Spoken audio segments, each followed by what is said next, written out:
ایک بندہ دینی مدرسے کے قریب سے گزرا، طالب علم پڑھ رہے ہیں، ایک طالب علم کو بلایا، کہنے لگا اللہ کے بندے دنیا چاند تک پہنچ گئی، تم ابھی یہیں انہی صفوں پہ اپنے گھٹنے رگڑ رہے ہو، تمہیں فائدہ کیا ہے؟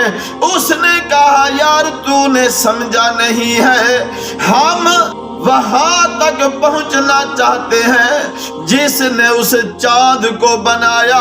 دنیا تو اللہ کی مخلوق تک پہنچی، دنیا چاند تک پہنچی، یہ بھی کمال ہے، مگر ہم چاند تک نہیں بلکہ چاند والے تک پہنچنا چاہتے ہیں۔ مگر تو بتا، نہ ادھر کا رہا نہ ادھر کا رہا، جیسا کہ قرآن فرماتا ہے لا